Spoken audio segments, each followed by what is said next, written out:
Formamos parte de equipos, de familias, nos identificamos con movimientos. Nuestra vida entera está definida por los grupos a los que pertenecemos. Pero ¿nos hemos parado a pensar por qué un equipo puede llegar a lo más alto o, por el contrario, desmoronarse desde dentro? Pues no es ninguna casualidad. Hay fuerzas invisibles, reglas no escritas que lo gobiernan todo.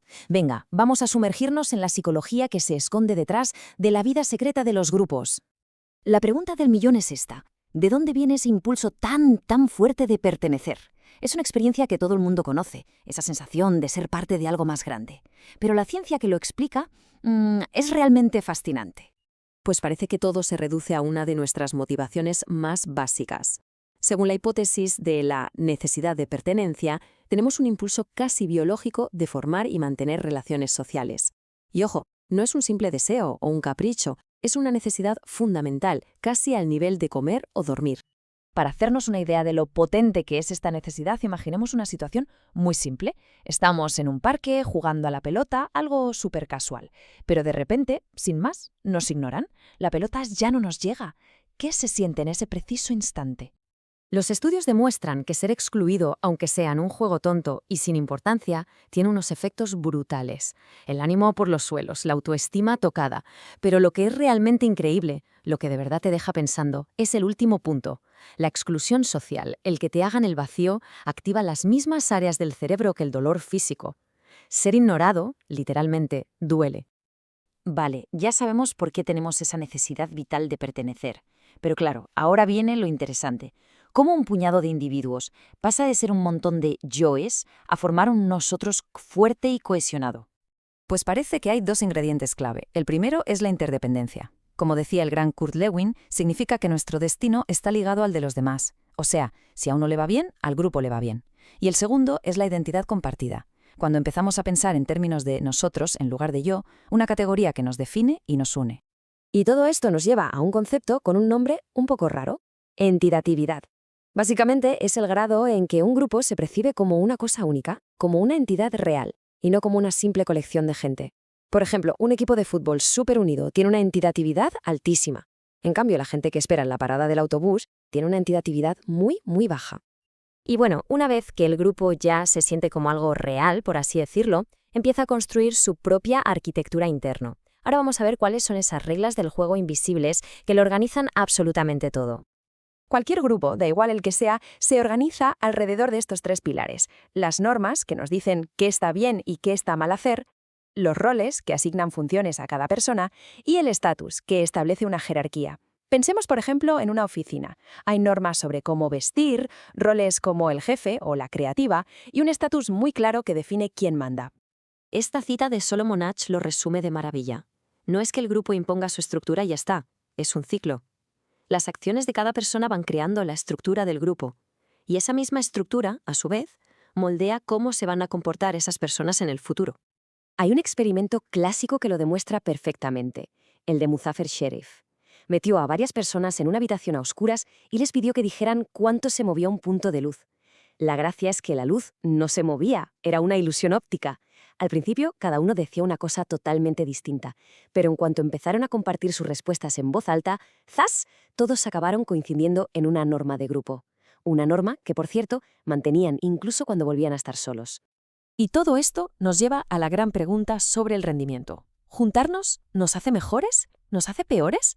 La respuesta, como vamos a ver ahora, es que las dos cosas son ciertas. Aquí está la paradoja. Por un lado tenemos la facilitación social. A veces el simple hecho de que haya gente mirando, como el público en una carrera, nos hace rendir mucho más. Pero en la otra cara de la moneda está la holgazanería social, que es esa tendencia a esforzarse menos cuando el trabajo es en grupo, como en el típico proyecto de clase donde no se sabe muy bien quién ha hecho qué. Vale, ¿y por qué pasa esto de la facilitación social? Bueno, pues un psicólogo, Robert Zayong, propuso una teoría muy interesante.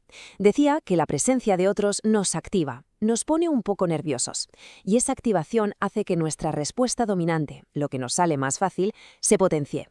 Si la tarea es simple, como correr, que ya lo sabemos hacer, pues mejoramos, pero si es compleja, como un problema matemático difícil, nuestra respuesta dominante puede ser equivocarnos, y entonces la fastidiamos.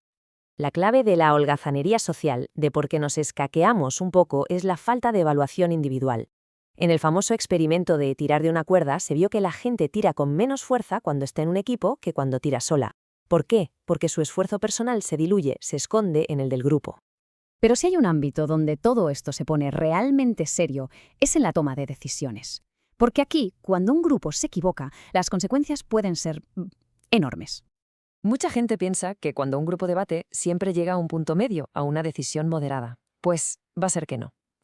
Lo que suele pasar es justo lo contrario. La discusión lleva al grupo a tomar decisiones mucho más extremas en la dirección que ya se inclinaba al principio. A esto se le llama polarización de grupo.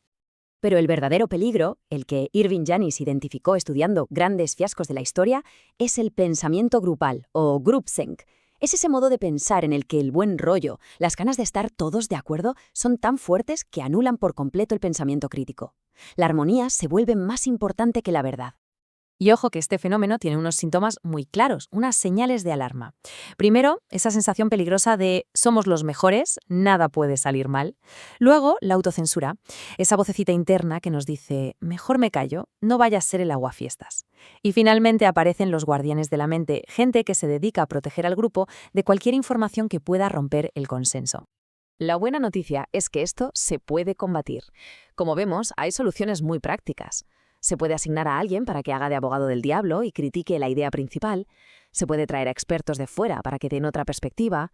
Es crucial que el líder no imponga su opinión y, sobre todo, dar siempre una última oportunidad para que la gente, si tiene dudas, las pueda expresar sin miedo. Entonces, ¿con qué nos quedamos de todo esto? ¿Cuál es la clave para entender cómo funcionan los grupos y saber movernos en ellos? La gran idea final es que los grupos no son algo aleatorio ni caótico. Funcionan con una estructura invisible pero increíblemente poderosa. Entender nuestra necesidad de pertenencia, cuáles son las normas ocultas o los peligros al tomar decisiones, es la clave, no solo para sobrevivir en nuestros grupos, sino para hacer que funcionen mucho mejor. Y como decía Kurt Lewin, el padre de la dinámica de grupos, la mejor manera de entender que los grupos son entidades reales es tratarlos como tal. Estudiarlos, ver cómo responden, no son solo colecciones de personas, son sistemas vivos, con sus propias reglas. Así que la pregunta final ya no es para la psicología, es para cada uno. Sabiendo estas reglas del juego, ¿cómo podemos actuar para que los grupos de los que formamos parte sean más conscientes, más eficaces y, en definitiva, mejores?